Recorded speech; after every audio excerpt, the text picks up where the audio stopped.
बच्चों,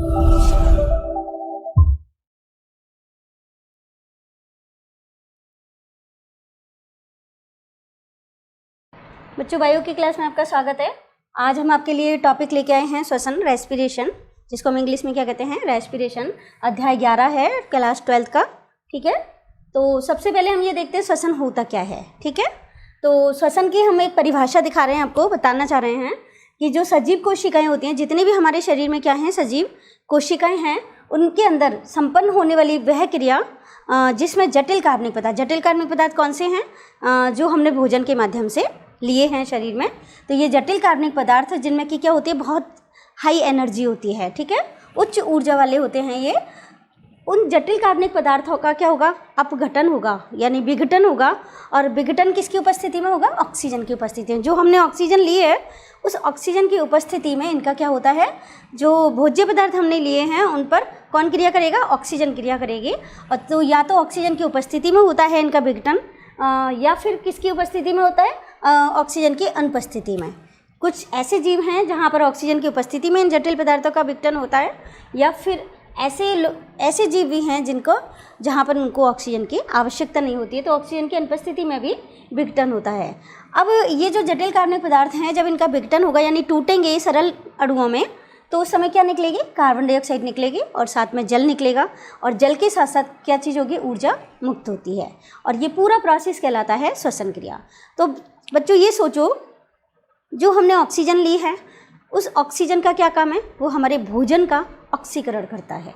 जो हमने भोजन लिया है उसका भी एक इम्पॉर्टेंस ही है, उसमें हमको ऊर्जा मिलेगी। लेकिन ऊर्जा कब मिलेगी, जब हम क्या लेंगे, ऑक्सीजन लेंगे। या कुछ जीव ऐसे हैं जो ऑक्सीजन की अनुपस्थिति में इन जटिल पदार्थों का विघटन करते हैं, तो उनको भी ऊर्जा प्राप्त होती है। लेकिन ऑक्सीजन की अनुपस्थिति में कम ऊर्जा प्राप्त होती है, और जो ऑक्सीजन की उपस्थिति में अगर इनका विघटन होता है तो हमें ज़्यादा मात्रा में ऊर्जा प्राप्त होती है। तो ये पूरा प्रोसेस क्या कहलाएगा, श्वसन। ऑक्सीजन लेना और कार्बन डाइऑक्साइड बाहर निकालना सिर्फ श्वसन नहीं है, बल्कि उस ऑक्सीजन से क्या हो रहा है, भोज्य पदार्थों का ऑक्सीकरण हो रहा है ना। और ऑक्सीकरण होने के पश्चात हमें क्या मिल रहा है, उसमें से ऊर्जा प्राप्त हो रही है हमको, और साथ साथ क्या निकल रहा है, कार्बन डाइऑक्साइड और जल। ये पूरा प्रोसेस कहलाता है श्वसन क्रिया। ठीक है, ये समझ में आया। तो हमने भोजन लिया है, उसकी भी एक इम्पॉर्टेंस ही है, जो हमने ऑक्सीजन ली है उसकी भी एक इम्पॉर्टेंस ही है। ये दोनों चीज़ें आपस में कनेक्ट है, और उसी को हम कहते हैं रेस्पिरेशन। सिर्फ ऑक्सीजन लेना, कार्बन डाइऑक्साइड छोड़ना ओनली श्वसन नहीं है। ठीक है, अब जो हमने हमारे जटिल कार्बनिक पदार्थ हैं, जो हम भोज्य पदार्थों के तरीके से हम लेते हैं, यानी भोज्य पदार्थ के रूप में जो हम लेते हैं, वो हमारे 3 प्रकार के इम्पॉर्टेंट हैं। यानी भोजन के हमारे जो महत्वपूर्ण अवयव हैं वो कौन कौन से हैं, कार्बोहाइड्रेट, वसा और प्रोटीन।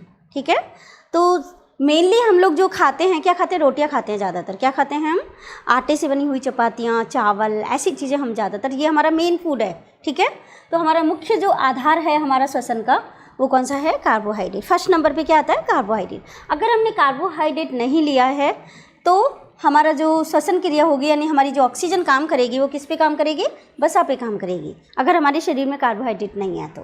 ठीक है, पहले अगर कार्बोहाइड्रेट है तो कार्बोहाइड्रेट पर ऑक्सीजन काम करेगी और हमें क्या मिलेगी, ऊर्जा मिलेगी कार्य करने की शक्ति के लिए। सेकंड नंबर पे किसका होगा, सेकंड नंबर पे जो हमारा श्वसन क्रिया होगी, यानी जो ऑक्सीजन की उपस्थिति में जटिल कार्बनिक पदार्थ हैं, वो कौन से होंगे, वसा टूटेगी, अगर हमारे शरीर में कार्बोहाइड्रेट नहीं है तो। अगर हमारे शरीर के अंदर वसा भी समाप्त हो चुकी है, तो शरीर के अंदर जो प्रोटीन मौजूद होता है उस पर ऑक्सीजन काम करती है और हमें कार्य करने की शक्ति देती है, यानी कि हमको ऊर्जा प्रदान करती है। तो मेन कौन सा हो गया श्वसन का आधार, कार्बोहाइड्रेट। कार्बोहाइड्रेट का जो प्रक्रिया है, कार्बोहाइड्रेट वाले जो श्वसन है, अगर कार्बोहाइड्रेट हमारा श्वसन का आधार है तो ऐसा श्वसन कहलाता है प्लावी श्वसन। और अगर हमारा प्रोटीन आधार है श्वसन का, तो वो क्या कहलाएगा, जीव द्रव्य श्वसन कहलाएगा। यहाँ तक हमें सब कुछ क्लियर हुआ। अब हम लोग ये देख रहे हैं, हमने एक बात बताई थी, या तो ऑक्सीजन की उपस्थिति में हो रहा है श्वसन, या फिर ऑक्सीजन की अनुपस्थिति में। ऑक्सीजन की अगर उपस्थिति में होता है तो उसे हम कहते हैं ऑक्सीश्वसन, से क्या कहेंगे, ऑक्सीश्वसन। और अगर ऑक्सीजन की अनुपस्थिति में हो रहा है तो उसे हम कहेंगे अनऑक्सीश्वसन, यानी एनारोबिक। ऑक्सीश्वसन को हम इंग्लिश में कहते हैं एरोबिक, और अनऑक्सीश्वसन को हम कहते हैं एनारोबिक। ठीक है, एक तो हमें इन दोनों में क्या अंतर है हम लोग ये देखना चाहते हैं कि ऑक्सी श्वसन है, नाम से ही पता लग रहा है, जिसमें ऑक्सीजन की उपस्थिति है। अनऑक्सी श्वसन जिस ऑक्सीजन की अनुपस्थिति में, तो यहाँ O2 का उपयोग होता है और यहाँ पर O2 का उपयोग। पहला डिफरेंस हमारा यही है, ठीक है। सेकंड डिफरेंस, यहाँ पर जो ऑक्सी श्वसन होता है, हमने कार्बोहाइड्रेट मेन आधार बताया है, तो जब ग्लूकोज लिया हमने, भोजन के अंदर क्या है, ग्लूकोज है।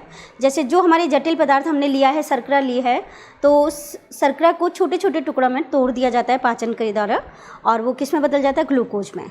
वो जो ग्लूकोज है वो हमारी सेल के अंदर एंटर करता है, सीधा डायरेक्ट जो हमने रोटियां खाई हैं वो एंटर नहीं होती हमारे शरीर की कोशिकाओं में, बल्कि वो कैसा होता है, पहले छोटे अणुओं में टूटता है, और वो छोटे अणु कौन से हैं, ग्लूकोज, ठीक है। तो वो ग्लूकोज हमारे शरीर में कहाँ एंटर करेगा, कोशिका में। कोशिका में क्या होगा फिर, भोजन का ऑक्सीकरण होगा, ठीक है। तो ग्लूकोज के एक अणु का, जो हमारे ग्लूकोज के अणु बहुत सारे होंगे भोजन के पाचन के पश्चात, तो सिर्फ एक अणु से ही हमें कितनी ऊर्जा प्राप्त हो रही है, 38 ATP अणुओं का इसका पूर्ण ऑक्सीकरण हो जाता है। पूर्ण ऑक्सीकरण किससे होगा, ऑक्सीजन से, ठीक है। ऑक्सीजन से जब इसका पूर्ण ऑक्सीकरण हो जाता है तो कितने अणुओं का निर्माण होता है, 38 ATP अणुओं का निर्माण होता है। 38 ATP का मतलब बहुत सारी एनर्जी हमको प्राप्त होती है, ठीक है। लेकिन जब हम अनॉक्सी श्वसन की बात करते हैं तो अनॉक्सी श्वसन में एक ग्लूकोज अणु के का पूरा ऑक्सीकरण तो होता ही नहीं है। कैसा होता है, अपूर्ण ऑक्सीकरण होता है, और अपूर्ण ऑक्सीकरण होने की वजह से हमें कितने ATP अणुओं का निर्माण होता है, यहाँ पे सिर्फ 2 ATP अणुओं का निर्माण। अब कंपैरिजन में आप देख सकते हो ऑक्सीजन की उपस्थिति में कितनी ऊर्जा मिल रही है और ऑक्सीजन की अनुपस्थिति में कितनी ऊर्जा प्राप्त हो रही है, ठीक है। जब ऑक्सी श्वसन होता है तो अंतिम उत्पाद होता है CO2, H2O और ऊर्जा, ठीक है। यानी हमें क्या मिलती है, ऊर्जा के साथ साथ कार्बन डाइऑक्साइड भी मिलेगी और जल भी मिलेगा। और अनॉक्सी श्वसन में हमें अंतिम उत्पाद मिलता है एल्कोहल, या तो एल्कोहल होगा या कोई कार्बनिक अम्ल होगा, और साथ साथ हमें CO2 भी मिलेगी और ऊर्जा भी हमको प्राप्त होगी। लेकिन ऊर्जा यहाँ पे कैसी है, बहुत कम मात्रा में, ठीक है। अगला पॉइंट है हमारा, इस श्वसन में जो ग्लाइकोलाइसिस अभिक्रिया होती है वो कहाँ संपन्न होगी, कोशिका द्रव्य में। अनॉक्सी श्वसन में भी जो हमारी ग्लाइकोलाइसिस अभिक्रिया है वो कोशिका द्रव्य में ही होगी। लेकिन यहाँ पर हम देखेंगे कि क्रेब्स चक्र और होता है ऑक्सी श्वसन के अंदर, ये हमारा एक विधि है, क्रिया विधि इसकी, क्रेब्स चक्र, ये माइटोकॉन्ड्रिया में होता है, जबकि यहाँ पर सारी क्रियाएँ कोशिका द्रव्य में होती हैं। माइटोकॉन्ड्रिया के अंदर अनऑक्सी श्वसन में तो जो ग्लाइकोलाइसिस अभिक्रिया है वो कहाँ पूरी होगी, कोशिका द्रव्य में, और जो हमारी क्रेब्स चक्र है वो माइटोकॉन्ड्रिया में पूरा होगा। लेकिन यहाँ अनॉक्सी श्वसन टोटल ही कोशिका द्रव्य में कंप्लीट हो जाता है, ठीक है। इसके एग्जाम्पल हैं, जितना भी हमारी ऑक्सी श्वसन है, सभी जंतुओं में ऑक्सी श्वसन होता है, जितने भी प्लांट्स हैं उनमें भी ऑक्सी श्वसन होता है। लेकिन अनॉक्सी श्वसन के जो एग्जाम्पल हैं वो जो स्टोर किए हुए पौधे होते हैं या स्टोर किए हुए जितने भी चीज़ें होती हैं, उन स्टोर किए हुए चीज़ों में, अंकुरित होते हुए बीजों में बहुत कुछ कवक ऐसे हैं और कुछ जीवाणु ऐसे हैं जो अनॉक्सी श्वसन क्रिया करते हैं, यानी कि ऑक्सीजन की अनुपस्थिति में श्वसन क्रिया करते हैं, ठीक है। ये एक समीकरण है हमारा ऑक्सी श्वसन का। ये हमारा कार्बोहाइड्रेट है, यानी ये ग्लूकोज का अणु है C6H12O6। क्या है ये, ग्लूकोज, ठीक है। इस पर कितने अणु, 6 ऑक्सीजन के अणु काम करेंगे, और क्या देंगे हमको, 6 अणु हमको देंगे CO2 के, 6 अणु मिलेंगे हमको जल के, और साथ में हमें कितनी कैलोरी ऊर्जा मिलेगी, 686 किलो कैलोरी ऊर्जा हमको प्राप्त होगी, ठीक है। समझ में आया। यहाँ हम इस समीकरण को देखते हैं, ये वही ग्लूकोज का अणु है, लेकिन यहाँ ऑक्सीजन नहीं है, अनुपस्थिति में है, इसलिए हम यहाँ पे प्लस नहीं लगाएंगे ऑक्सीजन का। और हमें क्या मिल रहा है, C2H5OH यानी एल्कोहल प्राप्त हो रहा है हमको, ठीक है, एथिल एल्कोहल, और साथ में कार्बन डाइऑक्साइड मिल रही है, और 56 किलो कैलोरी हमको ऊर्जा प्राप्त हो रही है। तो यहाँ ऊर्जा हमें ज़्यादा प्राप्त होती है और वहाँ ऊर्जा हमको कम प्राप्त होती है। तो ये तो हमें हो गए ऑक्सी श्वसन और अनॉक्सी श्वसन में अंतर। अब हम देखेंगे इसकी ऑक्सी श्वसन, हम सबसे पहले ले लेंगे ऑक्सी श्वसन को, किसकी क्रिया विधि, यानी कैसे होती है ऑक्सी श्वसन। ऑक्सी श्वसन की जो क्रिया विधि है वो हमें बता ही दिया हमने, किस में होगी, ऑक्सीजन की उपस्थिति में होगी। लेकिन हमने अभी एक पॉइंट्स बोला था कि यहाँ पर जो ग्लूकोज होता है उसका ऑक्सीकरण होगा, ग्लूकोज के ऑक्सीकरण के दौरान यहाँ पर 3 स्टेप होते हैं, ठीक है। पहला स्टेप होता है ग्लाइकोलाइसिस, 3 चरण होते हैं। पहला स्टेप कौन सा, ग्लाइकोलाइसिस, और दूसरा चरण है हमारा क्रेब्स चक्र, और तीसरा है हमारा इलेक्ट्रॉन परिवहन तंत्र, ठीक है। यहाँ पे भी हमको ऊर्जा प्राप्त होगी, यहाँ भी हमको ऊर्जा प्राप्त होगी, और ग्लाइकोलाइसिस के द्वारा भी ऊर्जा प्राप्त होगी। तो पहला स्टेप हम अब इस आज वाले टॉपिक के अंदर हम क्या पढ़ेंगे, सिर्फ ग्लाइकोलाइसिस पढ़ेंगे, आगे की चीज़ें हम बाद में पढ़ेंगे, ठीक है। तो जो हमारा ग्लाइकोलाइसिस है, पहले तो हम इसके बारे में पढ़े हैं। हमारे 3 स्टेप थे, ग्लाइकोलाइसिस, क्रेब्स चक्र और इलेक्ट्रॉन ट्रांसपोर्ट सिस्टम, ठीक है, ETS। तीसरा चरण कौन सा है इसका? Electron transport system. तो ग्लाइकोलाइसिस की हम बात कर रहे हैं। सबसे पहले नाम इसका हमने ग्लाइकोलाइसिस क्यों दिया? इस ग्लाइकोलाइसिस का मतलब अगर हम इसको आधा आधा तोड़ दें, ग्लाइकोज का मतलब होता है शर्करा, ठीक है, ग्लाइकोज का मतलब शर्करा, लाइसिस का मतलब विघटन होना। क्या होगा यहाँ पे? शर्करा का विघटन। ग्लूकोज क्या है? शर्करा है, और शर्करा का क्या हो रहा है यहाँ पर? विघटन हो रहा है, ठीक है। तो शर्करा का विघटन होने की वजह से ही इसको क्या कहते हैं? हम ग्लाइकोलाइसिस कहते हैं। और ये क्रिया कहाँ संपन्न होती है? ग्लाइकोलाइसिस वाली जो क्रिया है वो कोशिका के कोशिका द्रव्य में संपन्न होती है। अभी हम माइटोकॉन्ड्रिया में नहीं जा रहे हैं, कहाँ जा रहे हैं? अभी हम कोशिका द्रव्य में। तो ग्लाइकोलाइसिस हमारी कहाँ संपन्न हो जाएगी? कोशिका द्रव्य में संपन्न होती है, ठीक है। इस ग्लाइकोलाइसिस की खोज किसने की थी? इसको हम EMP पाथ भी कहते हैं। क्या कहते हैं इसको? EMP path. अब E का मतलब होता है, एक वैज्ञानिक थे एम्बडन, M का मतलब दूसरे वैज्ञानिक मेयर ऑफ, और तीसरा P का मतलब होता है पार्नस। पार्नस भी एक वैज्ञानिक। ये तीनों वैज्ञानिकों ने इसके पथ की खोज की थी और इसीलिए इसको कहा जाता है EMP पाथवे, ठीक है। तो हमें समझ में आया ग्लाइकोलाइसिस का मतलब क्या है, ग्लाइकोलाइसिस को हम EMP पथ क्यों कहते हैं, ये कहाँ संपन्न होता है, इसमें कितने ऑक्सीजन की आवश्यकता। यहाँ पर हमारी ऑक्सीजन की आवश्यकता नहीं है अभी फ़िलहाल, ग्लाइकोलाइसिस में ऑक्सीजन की आवश्यकता नहीं है। सिर्फ यहाँ पर हमारा क्या होगा? ग्लूकोज का अणु टूटेगा, ठीक है। अभी ऑक्सीजन की आवश्यकता पड़ेगी हमारी क्रेब्स चक्र में, ठीक है, यहाँ ज़रूरत नहीं पड़ेगी, क्योंकि हमने यहाँ बताया था कि जो हमारी ग्लाइकोलाइसिस तक जितनी भी क्रिया हैं वो हमारी दोनों में सेम होती हैं। ऑक्सीश्वसन और अनऑक्सीश्वसन दोनों कहाँ तक सेम होता है? ग्लाइकोलाइसिस तक। चेंजेस कहाँ आता है? क्रेब्स चक्र से चेंज जाता है, क्योंकि कोशिका द्रव्य वाली चीज़ तो यहाँ पे भी हो रही है और यहाँ पे भी हो रही है। तो और ग्लाइकोलाइसिस कहाँ संपन्न हो रहा है? हमारा कोशिका द्रव्य में। तो ये सारी चीज़ तो हमारी दोनों में कैसी होगी? श्वसन। तो ग्लाइकोलाइसिस तक के जितने भी स्टेप हैं कंप्लीट, वो दोनों में हमारे कैसे हैं? सेम है। ऑक्सीश्वसन में भी वही स्टेप आएंगे और अनऑक्सीश्वसन में भी वही स्टेप आएंगे, ठीक है। तो ग्लाइकोलाइसिस हमारा होता है 10 चरणों में कंप्लीट होता है, और ये 10 जो चरण हैं हमारे वो कहाँ हो रहे हैं? सारे कोशिका द्रव्य में संपन्न हो रहे हैं। तो हम आ रहे हैं अब हमारे स्टेप्स पर आ रहे हैं। ग्लाइकोलाइसिस के स्टेप्स कौन कौन से हैं? तो सबसे पहले जो ग्लूकोज होता है 6 कार्बन वाला ये अणु होता है, हमने दिखा रखा है 6 कार्बन वाला अणु है ये, ठीक है।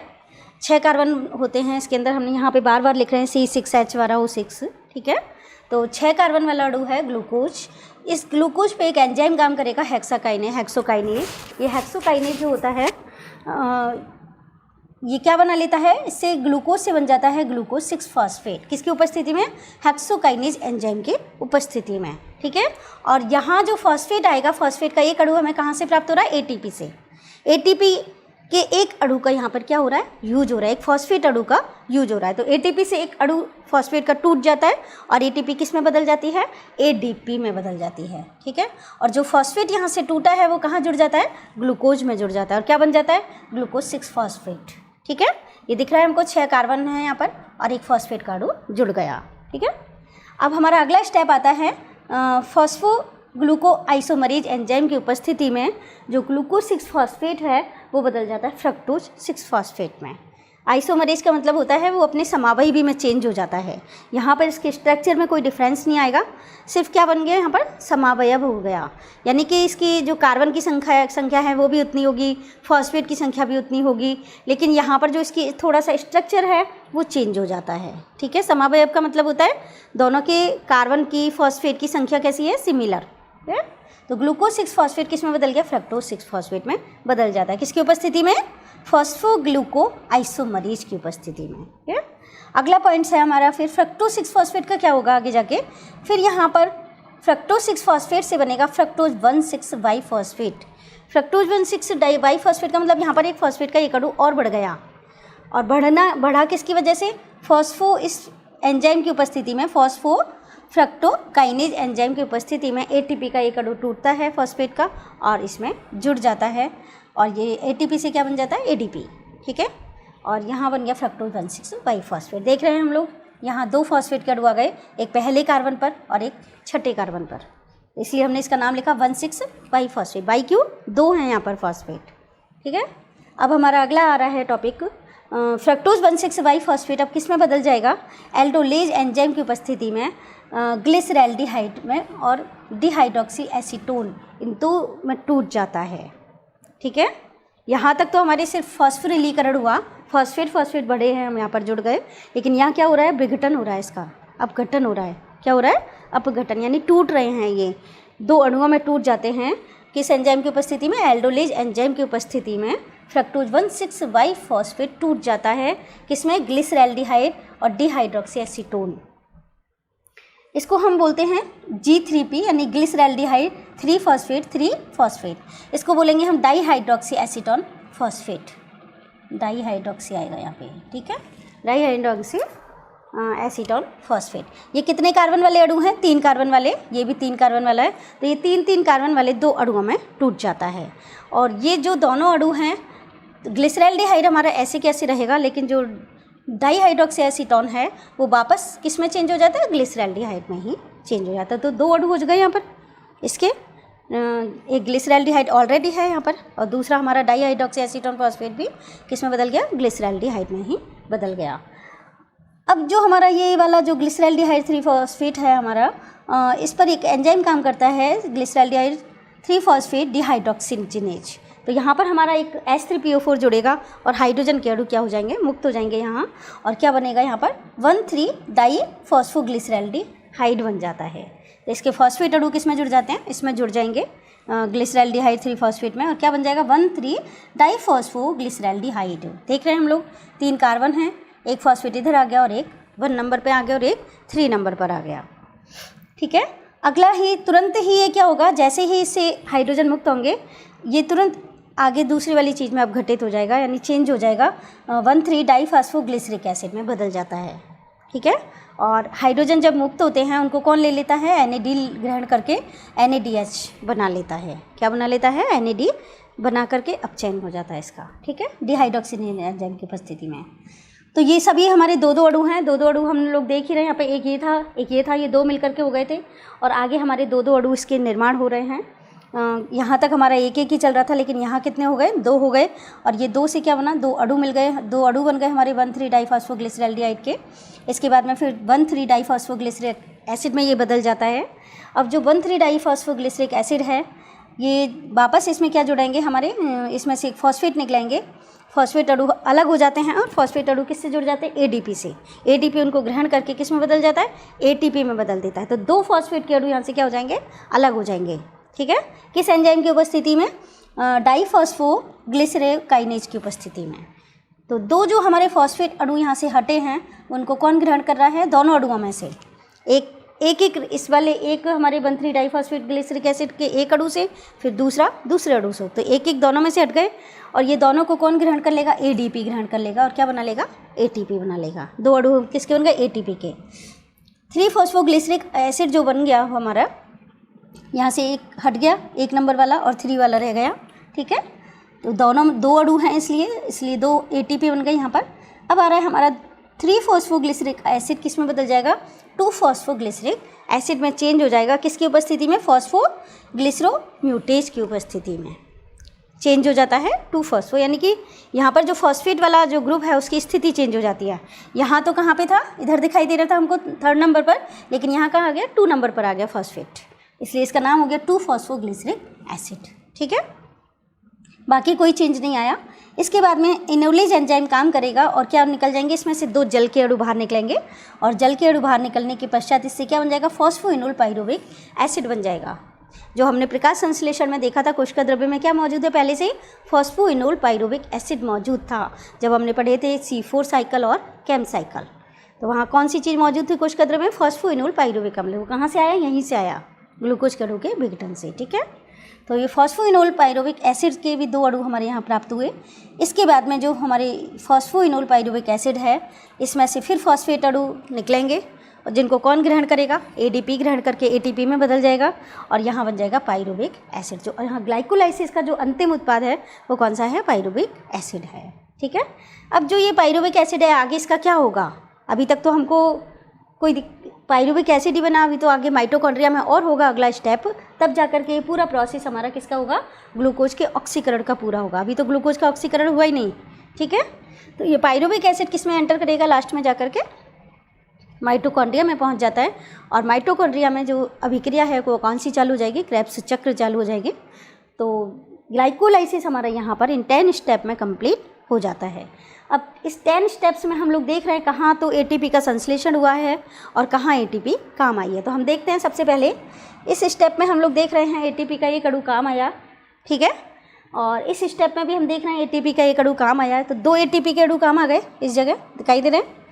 यहाँ हमारे 2 NAD बन रहे हैं। ये NAD कहाँ जाएंगे, इलेक्ट्रॉन ट्रांसपोर्ट सिस्टम में जाएंगे। कहाँ जाएंगे, इलेक्ट्रॉन ट्रांसपोर्ट सिस्टम में जाएंगे। और इससे हमको 3 ATP के अणु एक उससे मिलेंगे, एक NAD से। जब 3 ATP के अणु किससे मिले हमको, एक NAD से, जो NADH है हमारा बन करके तैयार हो गया। इससे कितने मिले हमको, 3। तो 2 अणुओं से कितने मिल गए, 6, ठीक है। तो 2 ATP यहाँ काम आए, लेकिन यहाँ कितने मिले हमको, 6 अणु मिले, ठीक है।